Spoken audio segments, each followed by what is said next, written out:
السلام عليكم. مش احنا دلوقتي كبشر عندنا احتياجات أساسية للبقاء؟ الأكل واللبس والجنس والمأوى. الحرية بقى تعتبر احتياج أساسي ولا حاجة كده فوق البيعة؟ لما نخلص كل حاجة تانية نبقى ندور عليها.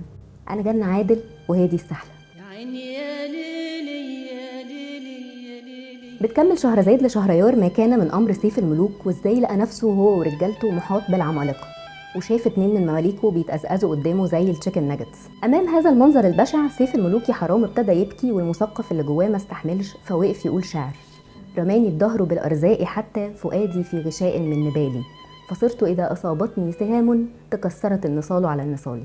يا حلاوتك في الحزين يا سيف الملوك، يعني ايه الكلام الجميل ده؟ الأرزاق اللي هي جمع رزيقة، رزية يعني مصيبة، والنبال اللي هي السهام.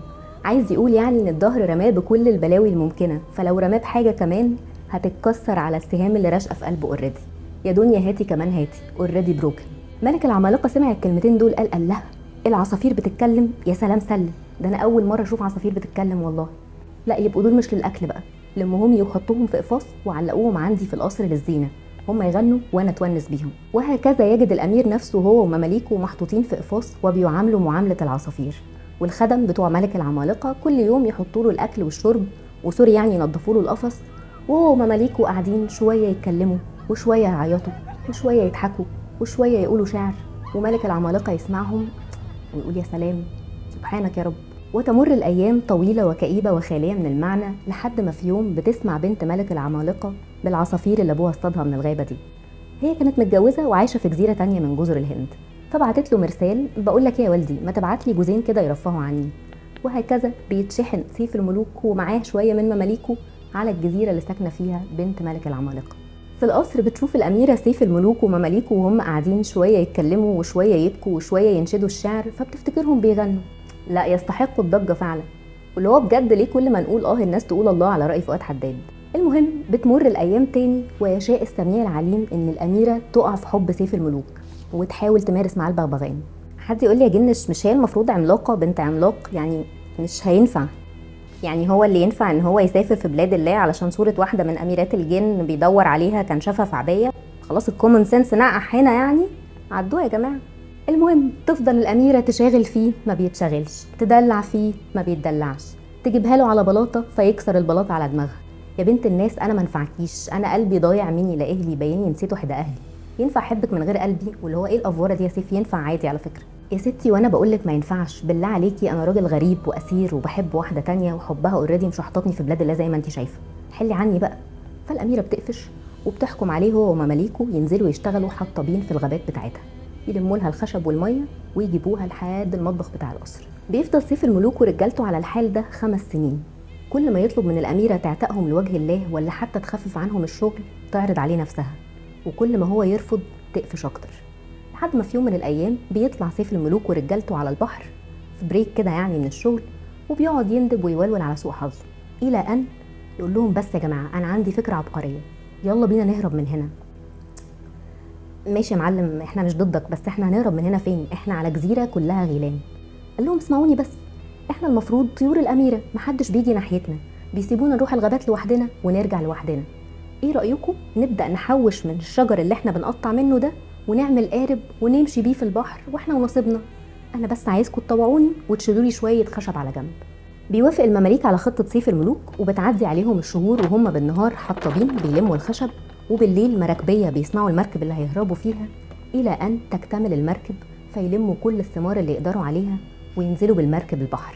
بيفضلوا ماشيين في البحر شهر، في التاني في التالت والرابع، والريح طيبة بس مفيش بر في الأفق، لحد ما في يوم من الأيام بيهيج البحر مرة واحدة وبيطلع منه تمساح ضخم وبيلقط 2 من مماليك سيف الملوك ويروح واكلهم. وبعد ما العاصفة تروق بتبان جزيرة في الأفق. الريح بتاخد مركب سيف الملوك وبتقربه من الجزيرة لحد ما بيرسى عليها، ولما بينزل يستكشف كالعادة مرة واحدة بيلاقي نفسه محاصر بمجموعة من القرود الضخمة، غوريلات يعني.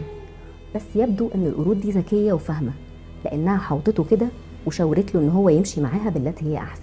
بيمشي سيف الملوك مع القرود لحد ما بيوصلوا لقصر كبير ساكن فيه شاب طويل عريض وشكله لابس كويس كده ومحترم.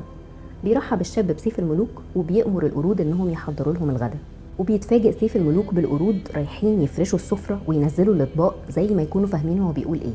بيقعد سيف الملوك مع الأمير الأوراداتي وبيسمع منه إزاي إن مفيش في الجزيرة دي بني آدم غيره، وإن القرود دول كلهم متدربين زي البشر وأحسن كمان، وإنهم بيخدموه وبيتعاملوا معاه على إنه الملك بتاعهم.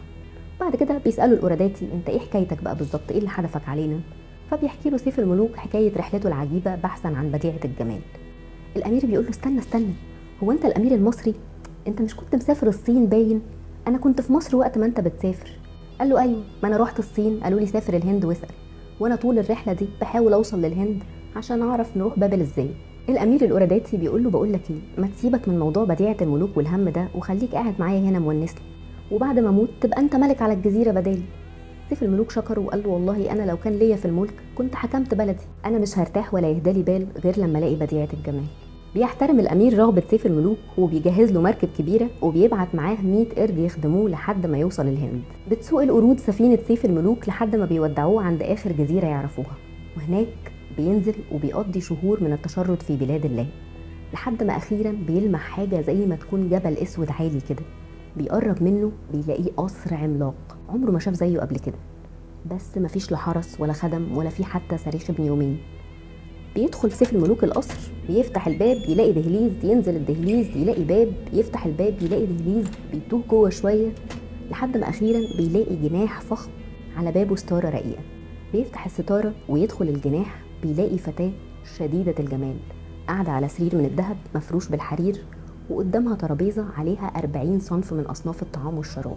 البنت اول ما بتلمح سيف الملوك بتقول له انت انس ولا جن؟ قال لها انا انس يا بنتي والله، ده انا حتى ابن ملك. قالت له طب خلاص مدام انس اقعد كل واحكي لي حكايتك، انت ايه اللي جابك هنا؟ قال لها انت اللي تحكي لي حكايتك الاول، انت ليه قاعده هنا بطولك، ايه اللي جابك هنا؟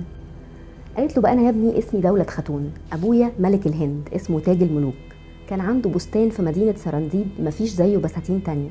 في يوم كنت نازله اتفسح انا وصاحباتي في البستان، لقيت زي سحابه كبيره كده بتضلل عليا، ومره واحده لقيت نفسي طايره.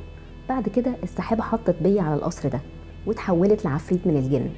انت مين؟ قال لي انا حاتم ابن ملك الجن الازرق، وانت هنا في قصر يافث ابن نوح، وانا خطفتك علشان اول ما شفتك حبيتك.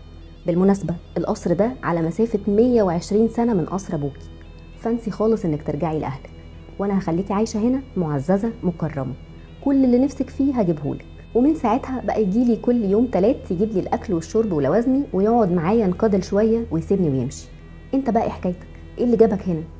بيحكي لها سيف الملوك على الرحلات المريعه اللي هو خاضها، وانه كل ده اساسا بيدور على صوره الجنيه اللي اسمها بديعه الجمال. دولة خاتون بتسمع اسم بديعه الجمال بتنتبه كده، بديعه الجمال بنت ملك الجن، دي اختي. اختك ازاي؟ هو انت بسم الله الرحمن الرحيم؟ قالت له لا. امال اختك ازاي بس، انت عايزه تجننيني؟ هحكي لك، بس هو الوقت اتاخر دلوقتي وشهرزاد شكلها كده بتسقط، فخلينا نكمل السحله الجايه وعلينا خير. خلينا نرجع دلوقتي لسلوك سيف الملوك. لو هنبص على تصرفات سيف الملوك من اول السحله دي هنلاقيها مثيره شويه. يعني هو المفروض امير ساب بلده وكل ما يعرفه عن العالم ومشي في بلاد الله يتبهدل ويشوف اهوال علشان يوصل للبنت اللي بيحبها، وللوهله الاولى تبدو حاجه رومانسيه ونحنوحه وبتاع، بس هل الموضوع موضوع حب ونحنحه بس، ولا ممكن يكون في سبب تاني هو اللي اداله الدافع يكمل؟ سنة 1985 نشر 2 من علماء النفس، ادوارد ديسي وريتشارد راين، كتاب اسمه تقرير المصير والتحفيز الذاتي في السلوك الإنساني. في الكتاب ده كانوا بيقدموا نظرية اسمها نظرية تقرير المصير أو السيلف ديترمينيشن ثيوري. النظرية دي باختصار بتقول إن الإنسان بيحس بالتحفيز وبيبقى عنده الدافع أقوى إنه يعمل أي حاجة لما يحس إن هو اللي بيختار، هو اللي بيقرر مصيره، وإن ده راجع لأن كل إنسان عنده احتياج نفسي غريزي ل3 حاجات هي اللي بتساعده ينمو وينضج كبني آدم. أول حاجة الاستقلال، إحساس إن أنت اللي بتختار وإن اختياراتك هي اللي مدمرة حياتك مش اختيارات حد تاني. تاني حاجة الشعور بالكفاءة، إحساس إنك شاطر في حاجة معينة، بتتعلم وبتكون خبرات وبالوقت بتكتسب مهارة فيها. تالت حاجة الشعور بالانتماء والتواصل، إن عندك مجموعة معينة من الناس تعني لك حاجة. لما الاحتياجات دي بتتوفر للبني آدم بيحس إن عنده موتيف، عنده دافع، همة تخليه يكمل في السعي. السعي بالنسبة له بيبقى شيء ممتع في حد ذاته بغض النظر عن حتمية الوصول. زي كده سيف الملوك وهو بيسعى لبديعة الجمال، دي حاجة هو اللي اختارها وعامله له تشالنج أو تحدي بيجبره إنه يتعلم حاجات جديدة، حتى لو الحاجة دي شاقة أو هتكلفه حياته وهو راضي وعلى قلبه زي العسل. بعكس لو انت مثلا بتنفذي تعليمات مفروضة عليكي، لا انت اللي اخترتيها ولا فيها تحدي أو تشالنج بيخليكي تتعلمي حاجات جديدة، ولا انت حاسه بالانتماء ناحيه الشخص اللي اداكي التعليمات دي. ده هيخليكي تفقدي همتك بسرعه حتى لو في محفزات خارجيه قويه زي الفلوس او السلطه مثلا. هتلاقي نفسك بتمشي خطوتين وهوب انا انطفيت. حد يقول لي جنش هو الكلام ده بينطبق على كل الناس يعني؟ مفيش حد بيفضل انه يسمع الكلام وفاكس فرهده؟ سؤال حلو. وفقا للنظريه موضوع الموتيفيشن او السيلف موتيفيشن او التحفيز الذاتي ده زيه زي اي حاجه في الطبيعه الانسانيه. النظريه بتقول ان الطبيعي بتاعنا ان احنا نبقى رايحين ناحيه التحفيز الذاتي وتقرير المصير، بس دي حاجه بتتاثر بالبيئه اللي بننشا فيها. فمثلا البيئات الداعمه اللي بتساعد افرادها على الاستقلال واتخاذ القرار بتطلع افراد برو اكتيف عندهم حس المبادره، بعكس البيئات المحبطه او القمعيه اللي بتطلع افراد باسيف او خاضعين. الافراد دول بيحاولوا يتكيفوا على البيئه بتاعتهم متوقعه منهم، فبيشيلوا موضوع التحفيز الذاتي ده على جنب وبتبقى المحفزات بتاعتهم خارجيه بس. انتوا شايفين ايه؟ هل الكلام ده بينطبق عليكم؟ هل النظريه دي تبدو معقوله فعلا؟ قولوا لي في الكومنتس، ولو عجبتكم السحله دي لايك، شير وسحلوا اصحابكم، وللمزيد من السحلات في زرار ما دوسوا عليه.